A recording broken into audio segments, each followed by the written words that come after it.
During the COVID-19 scamdemic, Nancy Pelosi once again ignored the Constitution and implemented by rule something called proxy voting. Now, Texas Attorney General Ken Paxton has filed a lawsuit in federal court challenging a bill because the final version passed in the House of Representatives by proxy vote. Does Mr. Paxton's suit have a constitutional leg to stand on? If a court finds for Texas, what does that mean for other legislation passed on a proxy vote? We'll take a look at that next on the Constitution Study. Love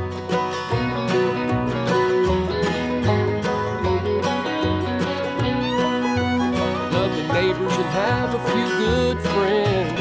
Every day we're everyday Americans.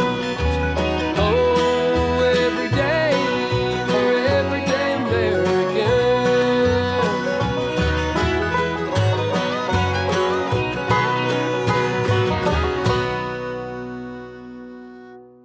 Hello there, everyday Americans. Paul Engel here with the Constitution Study, where we read and study the Constitution, teach rising generation be free. I'm glad you could join me today. You know, I knew there was a problem with proxy voting. It just seemed wrong. But after reading this lawsuit, this complaint, and thinking about it, there may be more here than meets the eye. Now, if you want to find out more of what we're doing here, head to the website constitutionstudy.com. I've got articles, videos. You can listen to the radio program. I've also got a project I'm working on called Constitution Study Patriots and the mini boot camp that kicks it off. So please head to the website to find out more. But for now, let's talk about proxy voting and Mr. Paxton's lawsuit. I imagine most Americans have not been part of meetings that run by certain rules of order, but most of us understand the basics. The need to be recognized, rules of decorum, and, oh yeah, a need for a quorum. A bench of justices or such a number of officers or members as is competent by law or constitution to transact business. Having a number of competent members to transact business is one of the fundamental requirements for the legislative process in the United States. However, in response to the fake public health emergency called COVID-19, on May 15, 2020, the House of Representatives, then in control of the Democratic Party, tried to change the rules. Now, almost 3 years later, the Texas Attorney General Ken Paxton is trying to put a stop to it. In the case of Texas v. Merrick Garland et al., Mr. Paxton claims that the House of Representatives violated the Constitution on December 23, 2022, when they voted on the Consolidated Appropriations Act of 2023 without a quorum present. On December 23, 2022, only 201 of the members of the House of Representatives were present in the House chambers. As that was less than half of the members, a quorum was not present. The House, therefore, enjoyed only two powers. It could adjourn from day to day and compel the attendance of absent members. It was constitutionally unauthorized to do anything else. The House, nevertheless, purported to accept the Senate's amendments to the Consolidated Appropriations Act of 2023 on that day. It did so under a House rule that allowed absent members to vote by proxy. But the Constitution defines absent members as excluded from a quorum to do business, and therefore unauthorized to vote to enact legislation by proxy or otherwise. Though President Biden signed the Consolidated Appropriations Act, his signature was a nullity because the act never passed the House of Representatives. The court should declare that the Consolidated Appropriations Act has not been enacted and is not law. There's a lot to unpack here. So let's start with what happened in late 2022. The Consolidated Appropriations Act of 2023 began life as H.R. 2617. It was first passed by the House of Representatives in September 2021. The Senate passed a different version of the act in November 2022. Because the versions passed by the House and the Senate were not identical, the differences between the two had to be resolved before the bill was considered passed by Congress. The Senate assented to the House's amendments to the bill on December 22, 2022. The vote was 68 yea, 29 nay, and 3 who were absent from the Senate chamber not voting. Now, hopefully we've all learned the legislative process in school. Both houses of the Congress must pass a bill with the same language before it can go to the president. Since the Senate passed a version of the Consolidated Appropriations Act that was different from the one passed by the House had to agree to the different language. This is where things get sticky, constitutionally speaking. Members of the House met the next day to consider the Senate's amendment to the bill. The House did not have a quorum. Only 201 of the representatives were present. Now, I would say that someone probably failed basic math in elementary school, but that is not what happened. The leadership of the House did not miscount or otherwise make a simple mistake. They tried to get around a constitutional requirement. Those present nevertheless proceeded to vote on accepting the Senate's amendments. The final tally, according to the clerk of the House, was 225 yea, 201 nay, and 1 present. The extra 226 votes were cast by representatives whom absent representatives had appointed as proxies. The votes of those physically present were 88 yea and 113 nay. Article 1, Section 5, Clause 1 of the Constitution clearly states how many members of a House need to be present in order to do business. From that article we read, each House shall be the judge of its elections, returns, and qualifications of its own members, and a majority of each House shall constitute a quorum to do business, but a smaller number may adjourn from day to day and may be authorized to compel the attendance of absent members in such manner and under such penalties as each House may provide. So how did the leaders of the House of Representatives attempt to get around this little quorum problem? By changing their own rules. So under House Resolution 965 of the 116th Congress, any member whose vote is cast or whose presence is recorded by a designated proxy under this resolution shall be counted for the purpose of establishing a quorum under the rules of the House. Again, this is where we encounter the problem. When the Constitution states that a majority of the House constitutes a quorum for doing business, does that require them to be physically present? That is the question Mr. Paxton is asking the federal courts to decide. The Quorum Clause's text, the structure of the Constitution, and the long-standing and until 3 years ago unbroken practice of Congress to conduct its business in person collectively reinforce that the Constitution forbids proxy voting. Only with a quorum may either house do business, in context that necessitates physically present members. The power to compel the attendance of absent members would make little sense if the Constitution did not require physical attendance. Mr. Paxton's first argument is that if the physical presence of members was not required to do business, then why would a smaller number be empowered to compel the attendance of those absent?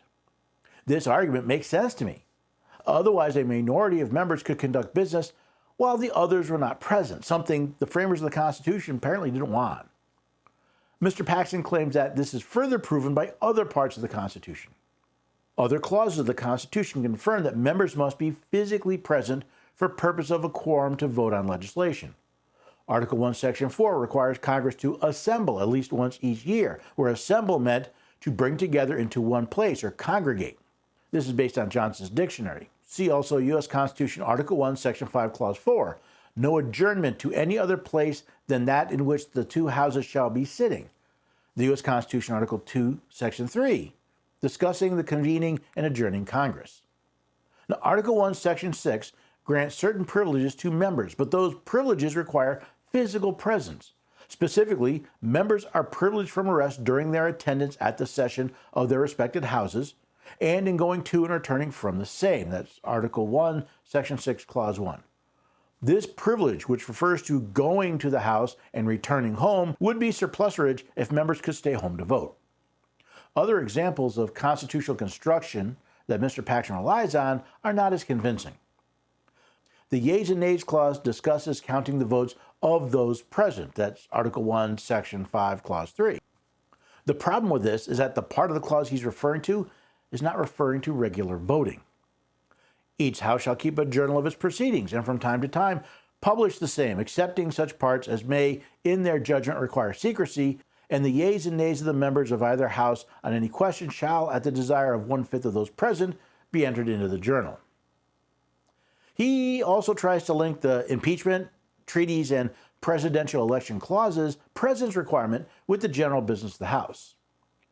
Similarly, the impeachment power requires that the Senate votes be by 2/3 of the members present in a proceeding where the Chief Justice shall preside.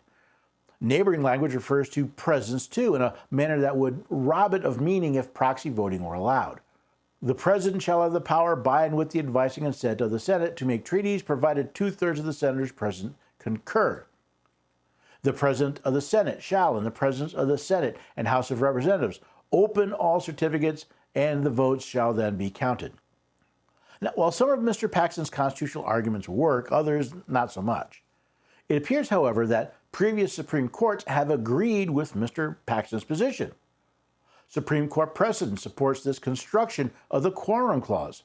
The court has held that to constitute a quorum necessary to do business, the Constitution requires the presence of a majority, and when that majority are present, the power of the House arises. This is United States versus Balin. And presence means that the members must be actually and physically present. This is Christoffel versus United States. Which brings us to an interesting point in history. What is Texas asking for? The legislation that Texas challenges passed the House without a quorum. It therefore violates the quorum clause. Texas is entitled to a declaration to that effect. Texas is entitled to both preliminary and permanent injunctions preventing the defendants from enforcing the Act's unconstitutional requirements. Each of the factors governing the award of injunctive relief favor Texas. Texas is asking for an injunction preventing the federal government from enforcing the unconstitutional parts of the Consolidated Appropriations Act of 2023. Mr. Paxton has not only argued that parts of that act are unconstitutional, but that the House of Representatives never legally voted for the legislation. If Mr. Paxton is correct and this United States law was not made pursuant to the Constitution, it's not the supreme law of the land, according to the Supremacy Clause. This Constitution and the laws of the United States which shall be made in pursuance thereof, and all treaties made or which shall be made under the authority of the United States shall be the supreme law of the land, and the judges in every state shall be bound thereby, anything in the Constitution or laws of any state to the contrary notwithstanding. According to Mr. Paxton, this legislation did not legally pass the House, so it was never U.S. law. That's just the primer for the bombshell this case would be if the court actually finds for Texas. If proxy voting in the House, as established under House Resolution 965 of the 116th Congress, is found to be unconstitutional, that means every piece of legislation voted on in the House where a majority of members were not physically present is null and void, since it did not legally pass the House. I have no idea how many pieces of legislation that would be or how wide-ranging their impact, but I'm sure it would rattle the very halls of Congress. Do I think the court will issue Texas their injunction? Well, I think Mr. Paxton has made his case. We have not heard the other side yet. Even after the case is heard, I'm not sure the court will issue the requested injunction for the simple reason of the breadth of the impact it would have on the nation. Imagine how many suits would immediately be filed against each and every piece of legislation passed without a quorum. The best I can hope for would be for the court to find for Texas, but so limit their opinion as to forestall a national run on the courts. I have to ask myself, how would I find if this case were in my hands? Knowing the impact it would have and the chaos it would cause, I would still have to find for Texas based on the evidence I've seen so far. Because if I'm on a federal court, I took an oath to support the Constitution of the United States. I must uphold the law and allow the people to suffer the consequences of their poor choice and representation. Do you see what I mean by a bombshell?